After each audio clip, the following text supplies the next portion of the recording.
92.7 big FM પર મામુ બનાવ્યો. Hello.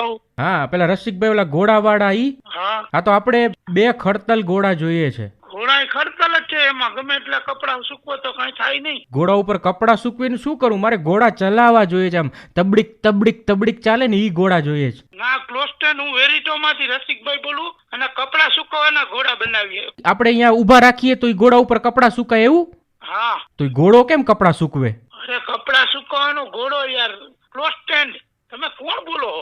મારે ઘોડા લેવા છે એટલે તમને ફોન કર્યો છે ભાઈ. ક્યાં ઘોડા યાર? તમે કેની નંબર મારો દીધો? તો તમારો નંબર મને એક ભાઈબંધે દીધો કે આ રસિકભાઈ ઘોડાવાળા છે, ઈ કે કેટલાય ઘોડા છે એની પાસે. તો ઘોડા છે 5-6 ડિઝાઇન ના છે. એટલે ડિઝાઇન એટલે કેટલા? 6 પગવાળા ને 4 પગવાળા ઘોડા? મેં તો 4 પગવાળા જ ઘોડા જોયા છે. અરે ઈ ઘોડા નહીં મારા બાપ. તમે કોણ બોલો મને કયો ને. તમને મારો નંબર કેની આપ્યો? મારા એક મિત્ર આપ્યો મને કે આ રસિકભાઈ કયો બહુ. મિત્ર તમારો? એનું નામ તો કપડા સુકવવાના ઘરમાં જેને કહેવાય ક્લોસ્ટેન, ઇંગ્લિશમાં ખબર પડે? તો આપણે પેલા તબડીક તબડીક ઘોડા કહીએ ને ક્લોઝ સ્ટેન્ડ કહેવાય એને.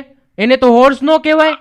હોર્સ નહીં. તમે ક્યાં ગામથી બોલો? રાજકોટમાંથી જ બોલું. તમે ક્યાંથી બોલો છો? હું રાજકોટમાંથી જ બોલું છું. હા તો આપણે તમારું તબેલું ક્યાં છે? તબેલો નથી, મારે ફેક્ટરી છે મારા બાપ. તમને કોણ છે યાર? એમને તો તમે બધા ઘોડા અહીંયા ફેક્ટરીમાં રાખો છો, તબેલામાં નથી રાખતા? અરે ફેક્ટરીમાં ઘોડા બનાવીએ. તમે ફોન મૂકો. તો ઘોડા બને કેમ? ઘોડો તો જન્મ લે ને. અરે જન્મ લે ઈ ઘોડો નહીં મારા બાપ, કપડા સુકવવાનો ઘોડો. મને આજે પહેલી વખત ખબર પડી કે ઘોડા એને એટલે ઘોડાને ઊભો રાખીને ઉપર કપડા સુકવવાના. હા. 4 પગે ઊભો રાખવાનો કે બેસાડી દેવાનો ઘોડાને? તમારે ઘોડો શું કરવો હોય? મારે તબડીક તબડીક હલાવવો છે ઘોડો. તબડીક તબડીક નહીં. તમે ઘોડો નહીં, તમે ગધેડા જેવા લાગો.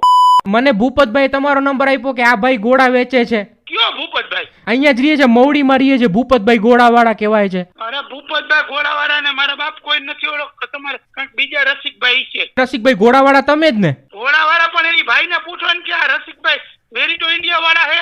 એટલે આપણે ઇન્ડિયાના જ ઘોડા જોઈએ છે.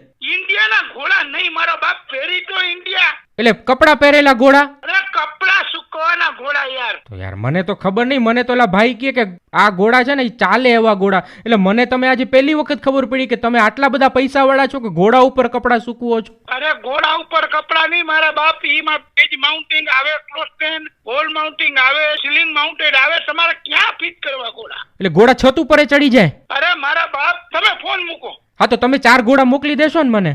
4 ઘોડા? ક્યાં ઘોડા? ઓલા કરી ગધેડા જેવા હો. ગધેડા નથી જોતા, ઘોડા જોઈએ. તમારે જરૂર જ નથી ગધેડાની. તારી સામે જુઓ તમે. એટલે તમે ગધેડા વેચો છો કે ખાલી ઘોડા જ વેચો છો? ભાઈ તું કલાક ત્યાં પત્તર ઠોકો મારી. ઘોડો ઘોડો ઘોડો. તું કોણ છો ને ક્યાંથી બોલસ? તારું સરનામું દે એટલે હું આવું, તને ઘોડે ચડાવી દઉં. બુદ્ધિ વગરનું. તું નવરો હો, હું નવરો નથી. નવરીના નીકળી પડ્યા. ફોન કરતો નહીં. રસિકભાઈ, હા 92.7 બિગ એફએમ રેડિયોમાંથી વિનોદ બોલું છું, આરજે વિનોદ. અને જીતુભાઈએ તમારા નંબર આપ્યા હતા તમારું મામું બનાવવા માટે. નતું ફાડી નીકળી તમે તો. જીતુભાઈને બી ભરાઈ ગયા લાગી. હવે એનું તબડીક તબડીક થવાનું લાગે છે. એનું તબડીક તબડીક અડધી કલાકમાં જ થાય. ચાલો એક વખત બોલી દો, મામું બનાવ્યો. મામું બનાવ્યો. 92.7 બિગ FM પર મામુ બનાવ્યો.